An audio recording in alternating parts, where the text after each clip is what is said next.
كل سنة وانتم طيبين.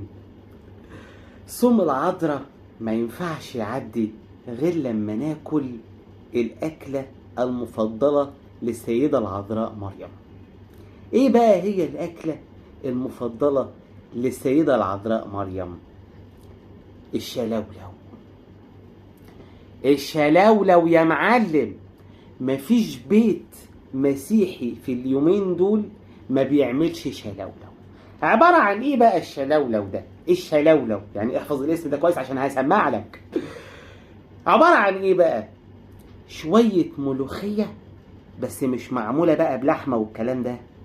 شوية ملوخية بس مش متسويين، لا هي على مية ساقعة، وشوية خل وتومة وشوية البهارات بقى بتاعتهم، تمام؟ واخلط اخلط اخلط يا معلم، تطلع لك النتيجة الجميلة دي.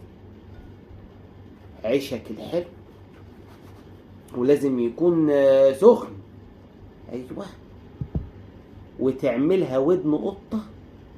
ركز معايا في ودن القطة ده، ها؟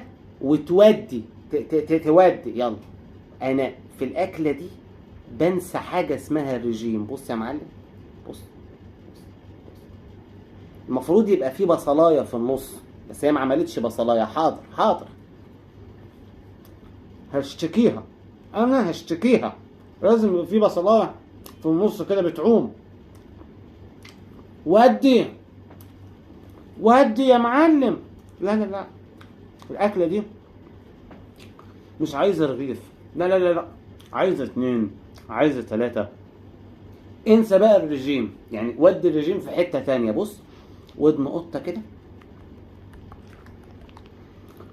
ساقعة بتتحط في التلاجة عشان الصيف ده، ها؟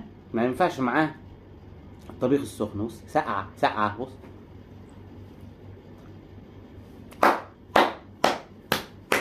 في حتة تانية يا معلم.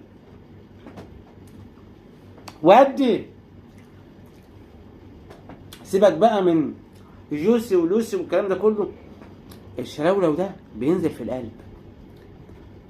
طبخة بسيطة وأكلة جميلة وأكلة طعمة، بتفكرك بقى إيه؟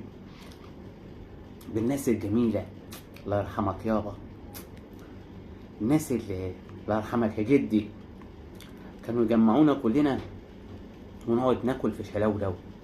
بيبقى فيه أطباق كتير، أكل الصيام كله بركة، بس بيبقى سيد السفرة سيد الطبلية هو الشلولو. بص بقى يا معلم، روح وودي ودن قطة، وروح وودي خل مع التوم على موضوع بص، موضوع ده النهارده هيخلص دلوقتي.